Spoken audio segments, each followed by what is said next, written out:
ঠিক এই ধরনের ট্রেন্ডিং ফটো এডিটিং কীভাবে করবেন, তো এই ভিডিওর মাধ্যমে আপনাদেরকে আমি সম্পূর্ণ দেখাবো। তো ভিডিওটি ভালো লাগে লাইক, কমেন্ট এবং শেয়ার করে দেবেন। তাহলে ভিডিওটি শুরু করা যাক। তো প্রথমত প্লে স্টোরে গিয়ে ফটোল্যাব অ্যাপসটিকে আমরা সার্চ করে নেব। ফটোল্যাব অ্যাপসটিকে আপনারা সার্চ করে নেবেন। তো প্রথমত এটা আমার ফোনেতে ইনস্টল রয়েছে, তাই এখানে ইনস্টল দেখাচ্ছে।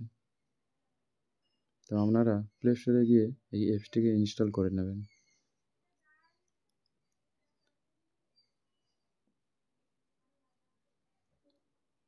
তো আমি এখান থেকে ওপেন করে নিচ্ছি, আমার ইনস্টল রয়েছে সেজন্য এখান থেকে আমি ওপেন করে নিলাম।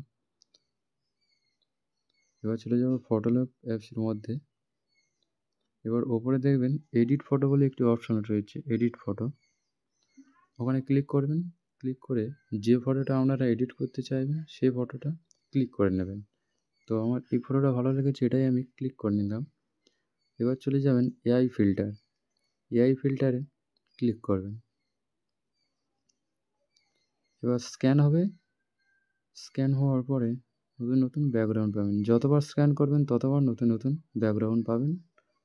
তো এই ব্যাকগ্রাউন্ডটা আমার পছন্দ হচ্ছে না, তো আমি আবার স্ক্যান করলাম। আপনারা যতবার স্ক্যান করবেন নতুন নতুন ব্যাকগ্রাউন্ড পাবেন। মানে আপনাদের যেগুলো যে ব্যাকগ্রাউন্ডটা আপনাদের ভালো লাগবে সেটাই আপনারা সিলেক্ট করে নেবেন। তো এটাও ভালো লাগছে না, তো আবার স্ক্যান করা হচ্ছে। যতক্ষণ না আপনাদের ব্যাকগ্রাউন্ড ভালো লাগবে ততক্ষণ আপনারা স্ক্যান করতেই থাকবেন। তো এই ফটোটাও এতটা সুন্দর দেখাচ্ছে না, তো এটা মোটামুটি ভালোই দেখাচ্ছে। তো এই ফটোটাকে সেভ করে নেবেন। তো এই ফটোটির মধ্যে আসল ফেসটা আসবে না, তো আসল ফেসটা আনানোর জন্য ভিডিওটি সম্পূর্ণ দেখতে থাকুন। তো ফটোটা আমি সেভ করে নিলাম। এখান থেকে সেভ করে নেওয়ার পরে এবার আপনারা চলে যাবেন পিকশার্ট অ্যাপসের মধ্যে।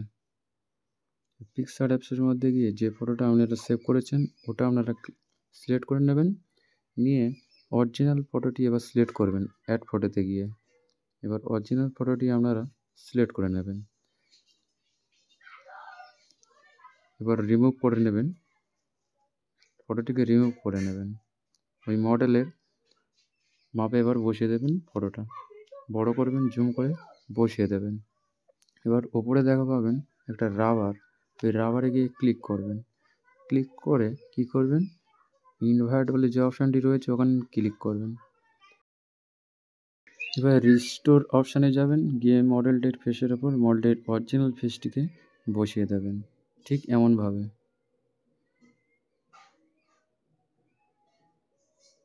ঠিক মডেলের মাপে খুব ধৈর্য ধরে এটা করতে হবে।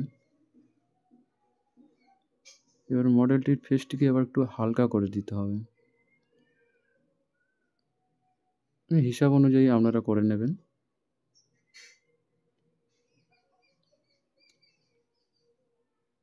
এবার মডেলটির পিকটিকে একটু এইচডি কোয়ালিটি করে নেবেন।